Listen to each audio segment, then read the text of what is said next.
السلام علیکم ورحمۃ اللہ وبرکاتہ۔ دا ڈکشنری آف سورہ یاسین میں ایک نئے لفظ جبل کے ساتھ آپ کی خدمت میں حاضر ہوں۔ جبل کا لفظ اردو زبان میں استعمال تو نہیں ہوتا، لیکن قدرے سمجھا جاتا ہے، اور خاص طور پہ وہ لوگ کہ جو علماء سے اور ان کے علاقوں سے واقف اور آگاہ ہوتے ہیں وہ جانتے ہیں کہ لبنان میں ایک علاقہ ایسا ہے جس کو جبل کہتے ہیں، اور وہاں سے جتنی بھی معروف شخصیات نکلیں، اور خاص طور پہ کچھ علماء ایسے ہیں جو اس علاقے سے نکلے اور بڑے مشہور ہوئے ان کی تعلیمات، تو ان کے آخر میں الجبلی لکھا جاتا ہے جو کہ اس جبل نامی علاقے سے ہے۔ اسی طریقے سے وہ لوگ جو زیارات کے لیے تشریف لے جاتے ہیں، نجف اشرف میں ایک محلہ کہہ لیجئے یا ایک علاقہ ہے جس کو جبل کہا جاتا ہے، اور جس کا شاید ایک وجہ بھی ہے جس کو ہم انشاءاللہ تعالی آگے چل کے بتائیں گے۔ عربی زبان میں جبل پہاڑ کو کہا جاتا ہے۔ پہاڑ کو جبل کہنے کی کیا وجہ ہو سکتی ہے؟ ابن فارس اس کے بارے میں کہتے ہیں کہ اس کا بنیادی معنی، یہ جو لفظ ہے جیم با اور لام، اس کا بنیادی معنی یہ ہے کہ کسی چیز کا بلند ہونا اور ساتھ ساتھ اس کے اجزاء کا ایک دوسرے کے ساتھ مستحکم طور پر اکٹھا ہو جانا اور بہت مضبوط جسامت کا مالک بن جانا۔ لہذا جبال یا جبل میں یہ دونوں خصوصیات شامل ہوتی ہیں۔ پہلی بات تو یہ کہ وہ بلند ہوتے ہیں، عام زمین ان کی نسبت پست ہوتی ہے، اور وہ بلند جگہ کو ہی پہاڑ کہا جاتا ہوتا ہے، وہ اونچے ہیں، بلند ہیں۔ اور دوسرا یہ ہے کہ ان کے پتھر، اس کی مٹی اور ان کے ذرات آپس میں یوں مل گئے ہوئی ہیں کہ وہ سختی کی ایک علامت ہے۔ یعنی بلندی کے لیے بھی پہاڑ کی مثال دی جاتی ہے، اور سختی کے لیے یا طاقت اور قوت کے لیے بھی کہتے ہیں فلاں شخص پہاڑ ہے، اس کو اپنی جگہ سے کوئی ہلا نہیں سکتا، یا فلاں پہاڑ ہے، آپ اس کو فلاں بات پہاڑ کے جیسی آپ اس کو سر نہیں کر سکتے۔ یہی وہ دو چیزیں ہیں جو پہاڑ کے حوالے سے مثال کے طور پر بھی بیان کی جاتی ہیں، جو جبل کے حوالے سے، ماؤنٹینز کے حوالے سے مثال کے طور پر بیان کی جاتی ہیں۔ لہذا جبل کو جبل کہنا یا جبال کو جبل کہنا اسی دو کوالٹیز کی وجہ سے ہے، بلندی اور استحکام، مضبوطی اور طاقت۔ ہم یہ دیکھتے ہیں کہ قرآن مجید میں جو ہے وہ حضرت نوح کے بیٹے نے جب سیلاب آ رہا تھا، اور حضرت نوح کی خواہش یہ تھی کہ ان کا بیٹا کشتی میں سوار ہو جائے، اور اس کو دعوت دے رہے تھے کہ تم میری کشتی میں سوار ہو جاؤ، تو اس وقت ہم دیکھتے ہیں کہ انہی دو صفات کی اور ان دو خصوصیات اور کوالٹیز کی بنیاد پر اس نے پہاڑ پر پناہ لینے کا فیصلہ کیا کہ پہاڑ بلند بھی ہے اور مستحکم بھی ہے، پانی اس کی چوٹی تک پہنچ بھی نہیں سکے گا اور پانی اس کو بہا کر لے جا بھی نہیں سکے گا۔ ان دو کوالٹیز کی وجہ سے جو ہے حضرت نوح علیہ السلام کے بیٹے نے پہاڑ کے دامن میں پناہ لینے کو پریفر کیا، اور وہ کہتا ہے قال سآوی الی جبل یعصمنی من الماء، کہ میں جو ہے پہاڑ پر چڑھ جاؤں گا یا میں پہاڑ پہ پناہ لے لوں گا، اور یہ مجھے پانی سے اور سیلاب سے آج کے دن مجھے بچا لے گا۔ یہ صرف ایسا نہیں ہے کہ حضرت نوح کے بیٹے نے ہی پہاڑ کی جانب پناہ لینے کے لیے ان دو کوالٹیز کی طرف توجہ کی، بلکہ ہم یہ دیکھتے ہیں کہ قرآن مجید قرآن کی عظمت کے چیپٹر کو جب بیان کر رہا ہوتا ہے تو پروردگار نے بھی وہاں پہ جبل کا تذکرہ کیا ہے، اور انہی دو خصوصیات کی وجہ سے تذکرہ کیا ہے کہ یہ جو پہاڑ جو تمہاری نظر میں بلند و بالا ہوتے ہیں اور اونچے ہوتے ہیں اور طاقت و قوت کا مجموعہ ہوتے ہیں، اور جن کے استحکام کی اور جن کی طاقت کی تم مثال دیتے ہو، تمہیں پتہ ہے اگر ہم ان پہاڑوں کے اوپر قرآن نازل کرتے اور قرآنی تعلیمات کی ذمہ داری ان پہاڑوں پر ڈال دیتے، تو یہ جو پہاڑ جن کی بلندی، جن کی مضبوطی، جن کا استحکام، جن کا ہم کہتے ہیں چٹانیں، جن کی چٹانوں کی مثالیں تم دیتے ہو، یہ پہاڑ اپنی مضبوطی، طاقت، بلندی اور مستحکم جسامت کے باوجود اس عظیم ذمہ داری کو، قرآن مجید کو قبول کرنے کی ذمہ داری اور قرآن کریم کی تعلیمات کی ذمہ داری کو اٹھانے سے گھبرا جاتا۔ یعنی قرآن کی عظمت کو بیان کرتے ہوئے خالق کائنات نے پہاڑ کی مثال دی ہے، اور فرمایا کہ لو انزلنا ھذا القرآن علی جبل، کہ اگر ہم اس قرآن کو جبل پر نازل کرتے، پہاڑ پر نازل کرتے۔ اور پہاڑ کی مثال کیوں دی؟ انہی دو کوالٹیز کی وجہ سے نا، وہ پہاڑ کے جس کو تم سمجھتے ہو بہت مضبوط ہوتا ہے، اور جس کی جسامت بہت بڑی ہوتی ہے، اور جس کو کوئی اپنی جگہ سے ہلا نہیں سکتا، اور جس کو کوئی دنیاوی چیز انسان کے علاوہ آپ کہہ لیجئے، یا جیسے پانی اور اس طرح کی دیگر چیزیں اس کی چوٹی تک پہنچ نہیں پاتی ہیں، تو قرآن میں خالق کائنات یہ کہتا ہے کہ لو انزلنا ھذا القرآن علی جبل، ان اتنی ساری کوالٹیز کا مالک جو پہاڑ ہوتا ہے، اگر ہم اس پہاڑ کے اوپر وہ قرآن جو تمہارے لیے ہم نے نازل کیا ہے، وہ قرآن جو قلب انسان پہ نازل ہوا ہے، جو انسان کی خاطر نازل ہوا ہے، وہ پہاڑ کی چوٹی پر نازل ہوتا تو کیا ہوتا؟ تو آپ دیکھتے کہ لَرَأَيْتَهُ خَاشِعًا مُتَصَدِّعًا مِنْ خَشْيَةِ اللَّهِ، تو آپ اسے اللہ کے خوف سے جھک کر پاش پاش ہوتا ضرور دیکھتے، وہ ٹکڑے ٹکڑے ہو جاتا۔ قرآن اتنی بڑی اور اتنی بھاری ذمہ داری ہے جو انسان کے، بلکہ یوں کہوں میرے اور آپ کے ذمہ ہے۔ قرآن سے مراد کیا ہے؟ قرآنی تعلیمات ہیں۔ یہ صرف ایک جگہ نہیں ہے کہ جہاں پہ خالق کائنات نے مضبوطی کے لیے اور بلندی کے لیے قرآن مجید میں پہاڑ کی ایگزامپل دی ہو، بلکہ ہم یہ دیکھتے ہیں کہ پہاڑوں کی اسی مضبوطی، اسی ہیبت اور اسی استقلال اور اسی بلندی اور استحکام کی بنیاد پر جب اللہ نے اپنی مقدس امانت، یعنی اختیار کہہ لیں یا جس جہاں مکلف ہونا کہہ لیں، جن جن مخلوقات کے سامنے اپنی مقدس امانت کو پیش کیا تھا، ان میں بھی پہاڑ کا تذکرہ کیا ہے، اس میں بھی جبل کا تذکرہ کیا ہے۔ اور خالق کائنات سورہ الاحزاب ورس نمبر 72 میں ارشاد فرماتا ہے کہ انا عرضنا الامانۃ علی السماوات والارض والجبال، ہم نے اپنی امانت کو پیش کیا لسماوات، آسمانوں پر چونکہ آسمان کی بلندی بڑی ہے، والارض اور زمین پر چونکہ زمین کی وسعت بہت زیادہ ہے، والجبال اور پہاڑوں پر چونکہ پہاڑ کی مضبوطی بہت زیادہ ہے، فابینا وہ اونچا آسمان، وہ لمبی چوڑی زمین اور وہ مضبوط اور طاقتور پہاڑ جو ہیں، فابینا یحملنہا، انہوں نے انکار کر دیا کہ وہ اس امانت کے حامل بنیں گے، حامل امانت الہی بننے سے انکار کر دیا۔ واشفقنا فیہا، اور اشفقنا انہا، کہ اور اس سے ڈر گئے، اس امانت کو اٹھانے سے ڈر گئے وہاں پر بھی۔ اور یہ الگ ایک چونکہ موضوع ہے، وہ امانت کیا تھی، اتنی بھاری امانت کیا تھی کہ نہ آسمان اٹھا سکا، نہ زمین لے سکی، اور نہ ہی پہاڑ یہ حوصلہ کر سکا کہ اس امانت کو اٹھاتا۔ اور پھر قرآن کہتا ہے فحملها الانسان، اور یہ چھوٹے سے وجود کا انسان جو ہے یہ آگے بڑھا اور خدا سے کہتا ہے پروردگار تیری امانت کا حامل میں بنوں گا، حامل امانت الہی میں بنوں گا۔ تو وہ امانت اتنی بڑی تھی کہ خالق کائنات نے 3 عظیم الجثہ اور بڑی مخلوقات کا تذکرہ کیا، آسمانوں کا، زمین کا اور پھر پہاڑ کا۔ جو پہاڑ کا تذکرہ کرنے، جبال چونکہ لفظ ہے جبل، تو جبال کو جو یہاں تذکرہ کیا اس کی ریزن کیا ہے؟ 2 ریزن جو ہمیں بتا رہا ہوں کہ جبل کو جبل کہتے ہی اس لیے چونکہ اس کی بلندی اور پھر اس کی استحکام اور اس کی مضبوطی اور اس کی طاقت جو ہے اس کے اندر پائی جاتی ہے، اور یہ 2 خصوصیات جو ہوتی ہیں یہ جبل کا معنی کریٹ کرتی ہیں۔ اچھا، یہاں جو جبل کا لفظ ہے قرآن مجید میں جو استعمال ہوا ہے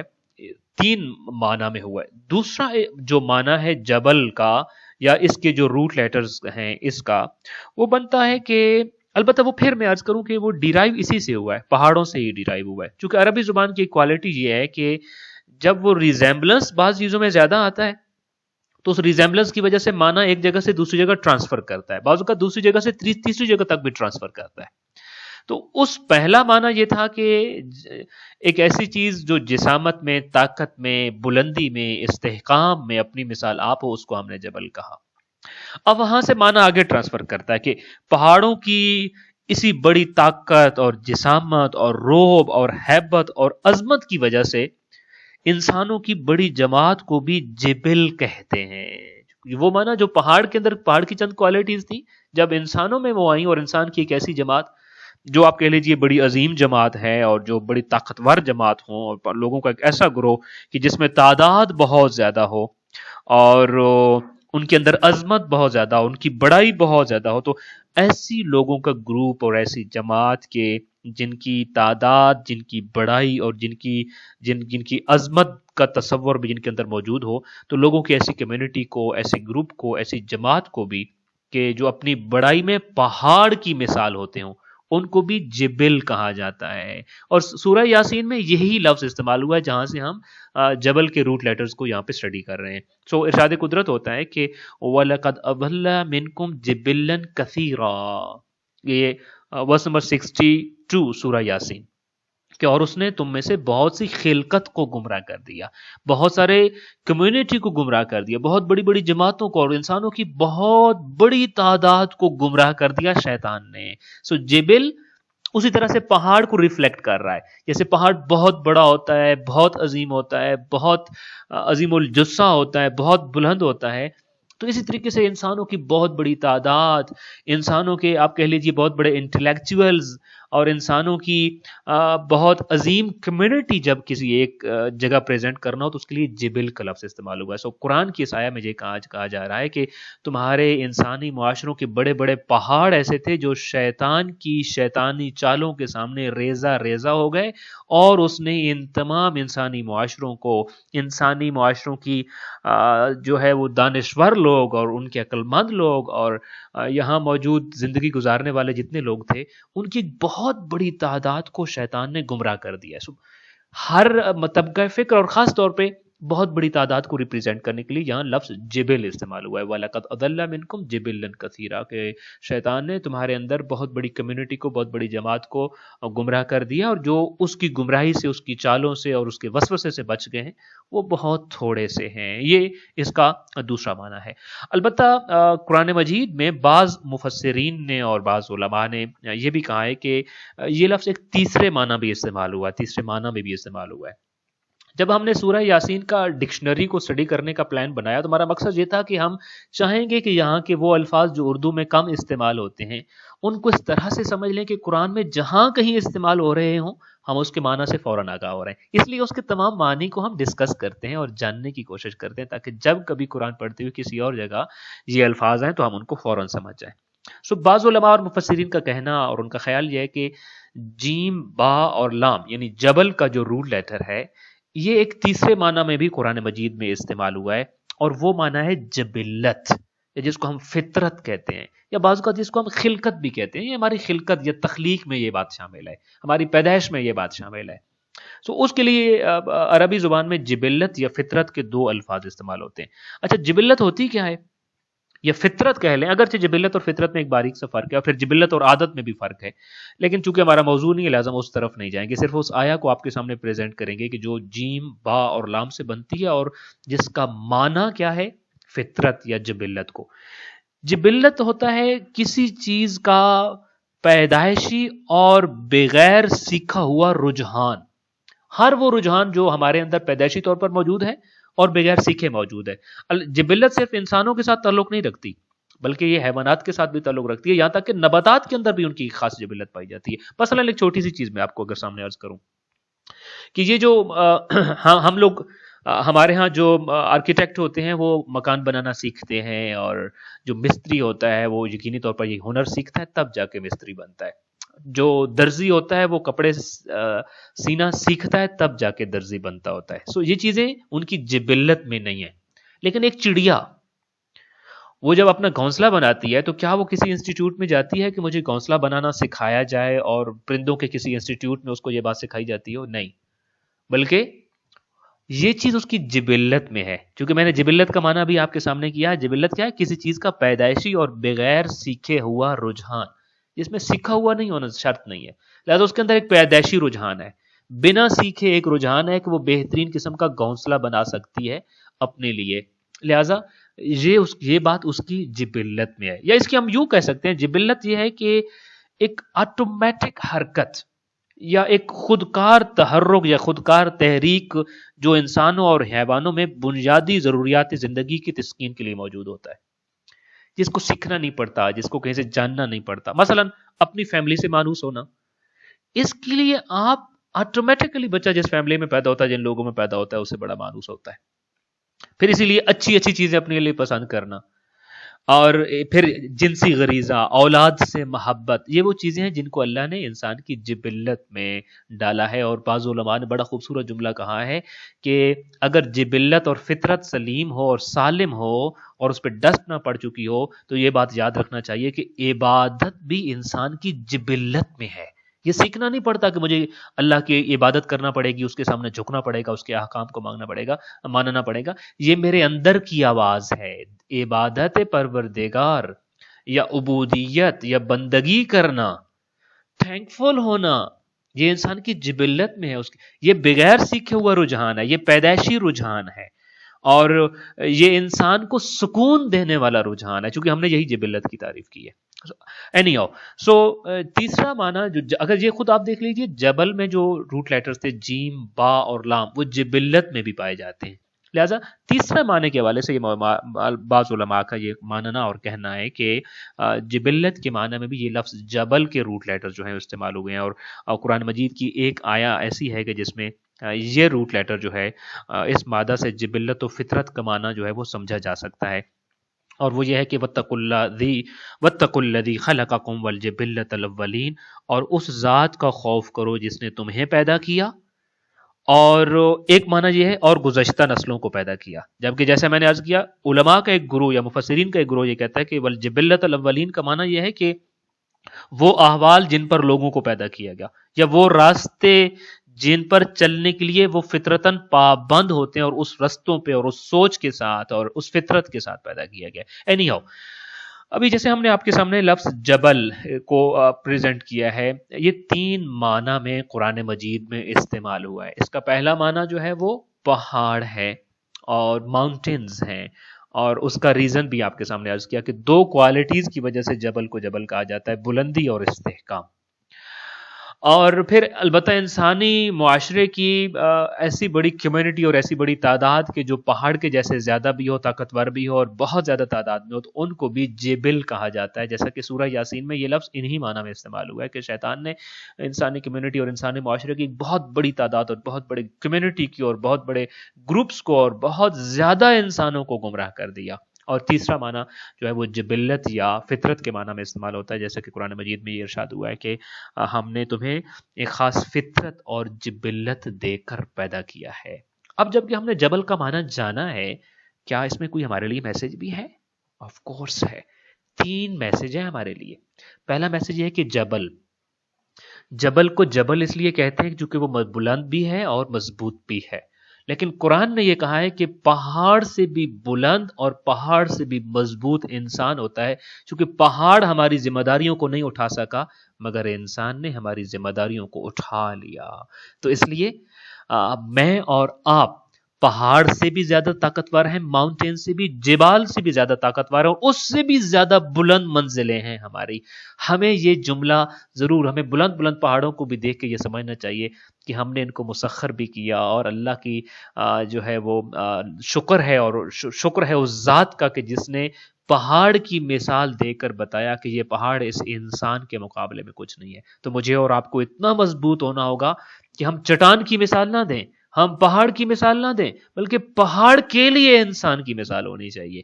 تو پہاڑ سے زیادہ مضبوط، پہاڑ سے زیادہ مستحکم، پہاڑ سے زیادہ طاقتور اور زیادہ بلند ہمت اور حوصلے والا انسان ہوتا ہے. سو آئیے اپنی ہمتوں اور حوصلوں کو جمع کرنا ہے ہم نے، اور اپنے زندگی کے اہم ترین مقاصد جن کے لیے میری اور آپ کی خلقت ہوئی ہے ان کو پورا کرنے کے لیے اسی عزم، اسی حوصلے، اسی یقین اور اسی